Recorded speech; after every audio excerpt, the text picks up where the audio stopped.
So ayun nga guys. Um um Medyo maliwanag pa guys, no? And yeah, talagang makikita mo dito guys sa kabila, o di ba, sa baba na meron na diyang mga nakatira guys. Di ba, hanggang doon yan sa dulo. Di ba, super perfect.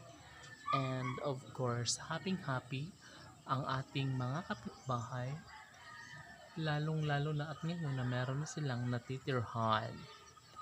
Get out! Ang ganda ng kalangitan guys, oh. Super, yeah, maganda ngayon, walang ulan talaga siya. And yeah, kitang kita nyo naman guys na talaga nga namang wow, daming ibon, no?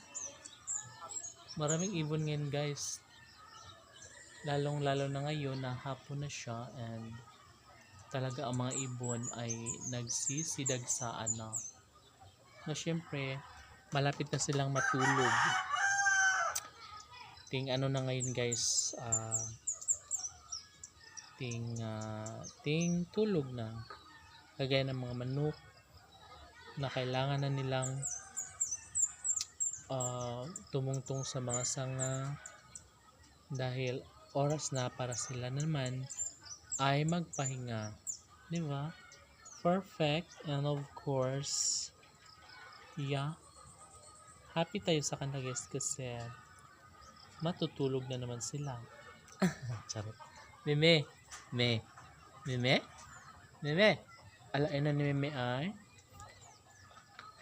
So dito guys, banda, dito naman sa kabila. Yes, habang ikaw ay naghuhugas, makikita mo rin yung mga dumadaan doon sa taas. So dito ka maghuhugas guys, and then may pabintana siya, and makikita mo talaga ang mga tao na dadaan dito sa may harapan ng inyong hugasan. Diba? Perfect. And yeah, super cute din ang kanilang lababo guys. Butas pa lang siya, ha. Pero makita mo na siya na matibay talaga siya. Maganda at napaka-perfect. Of course. Yeah. Dito naman sa CR guys, yeah, talagang masasabi ko sa inyo na perfect na ang bahay kapag mayroong CR, no? Kasi napakahirap ng bahay na walang CR guys. Yeah, naranasan ko na yun guys, na walang CR noong bata pa. Wait,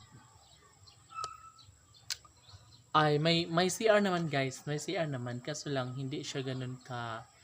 Yung mga sinaunang CR kasi guys is talagang mano-mano lang, like bubutasan lang yung lupa, tapos hindi nakasemento yung ano niya, yung ganito niya ba, yung flooring niya guys, hindi nakasemento, yung tila ano lang, kahoy-kahoy lang na nilapat lupa hanggang sa kabilang dulo, di ba? So well, it's nice experience din naman, no?